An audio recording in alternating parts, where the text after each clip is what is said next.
আপনারা দেখতে পাচ্ছেন সে ভারতীয়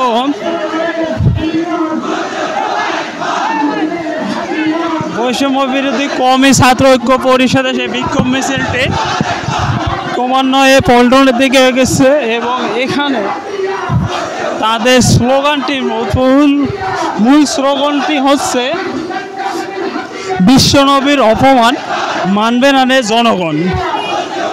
বিশ্বনবীর অপমান মানবে না রে বাংলাদেশের জনগণ। বিশ্বনবীর অপমানকে এবং ভারতীয় সরকার এই অপমানকে তীব্র নিন্দা জানিয়ে এবং তার প্রতিবাদ জানিয়ে কওমি মাদ্রাসার এই বিক্ষোভ মিছিলটি বায়তুল মোকাররমের উত্তর গেট থেকে অনুষ্ঠিত হয়। সেখানে লাখো লাখো জনতা এই বিক্ষোভ মিছিলে অংশগ্রহণ করে এবং এই মিছিলে আরও একটি প্রতিবাদ্য বিষয় হচ্ছে যে ভারতে মুসলমানদের উপর যে নির্যাতন করা হয় এই নির্যাতনের প্রতিবাদে এই মিছিলটি।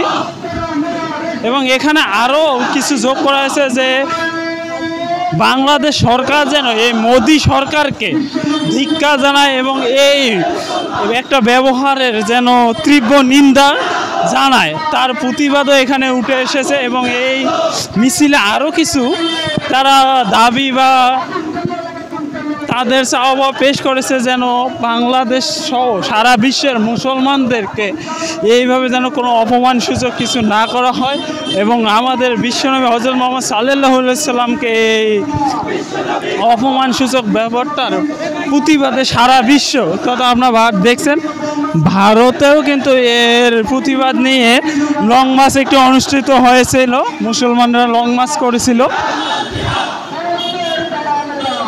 তো সেই আঙ্গিকে বাংলাদেশে জাতীয় মসজিদ বায়তুল মোকাররমের উত্তর গেট থেকে মিছিল নামাজ শেষে মিছিল বাহির হয় এবং সেই প্রতিবাদে এবং এইখানে আরও বলা হয়েছে যে মোদি সরকারের ফাঁসির দাবিতেও এই মিছিলটি এখানে অনুষ্ঠিত হয়।